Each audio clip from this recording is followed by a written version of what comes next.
Hər kəs salam uşaqlar, neçə vaxtdan sonra video çəkmək qərarına gəldim. Video çəkməkdə niyyətim odur ki, 4 gün əvvəl iyunun 19-u Toy Story 5 çıxıb. Toy Story ümumi olaraq mənim ən çox sevdiyim animasiya seriallarından biridir və biz ona görə bu animasiya filminə baxmaq üçün Gəncimola gedəcəyik. Axır ki biz Gəncimola gəldik, çatdıq. Çünki Toy Story 5-ə Gəncimolda baxacağıq. Getdik bilet almağa. Uşaqlar gəldik, çatdıq Sinema Plusa. Gedək görək Toy Story'yə bilet ala bilirik mi?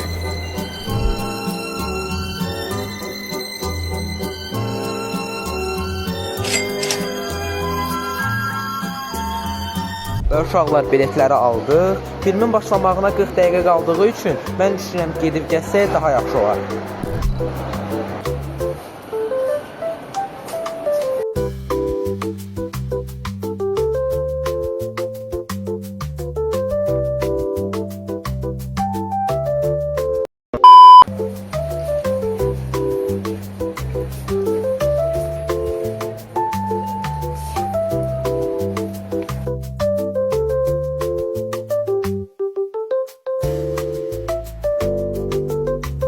Onlar iki kardeştiler, Mamir'le yoldaştılar.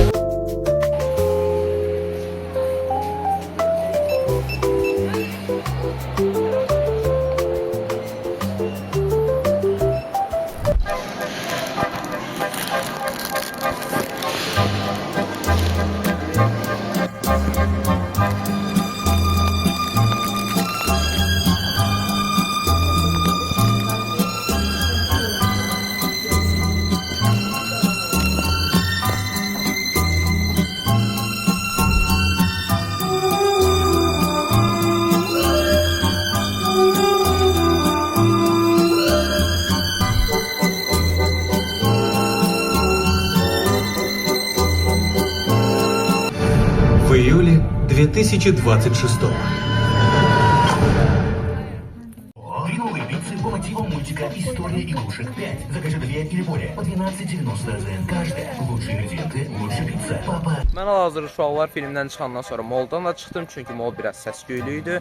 Və onu demək istəyirəm ki, uşaqlar Toy Story 5 çox maraqlı oldu, lakin mənim ən çox sevdiyim Toy Story filmi təbii ki də Toy Story 3. Çünki Toy Story 3-də ümumi olaraq ən də oyuncaqlarını Bonnie-yə verir, çox maraqlı qrafika var və s. axır. Ona görə də Toy Story 3 mənim üçün ən maraqlı Toy Story filmidir. Lakin indi baxdığımız Toy Story 5 həqiqətən də ümumi olaraq özündə bir çox önəmli məsələləri əks etdirir. Bunlardan biri texnologiyanın uşaq həyatındakı belə deyim ki, roludur. Çünki texnologiya uşaq həyatında çox böyük ziyan vurur. Lakin sonda Blaze ilə Bonnie barışır. Barışır deyərkən dostlaşır. Buna görə də sonluq çox gözəl olur. Xoş olur, onu demək istəyirəm ki, bundan sonra çox maraqlı vloglar, videolar sizi gözləyir. Buna görə də izləmədə qalın. Əgər videomu bəyəndinizsə, like atmağı unutmayın.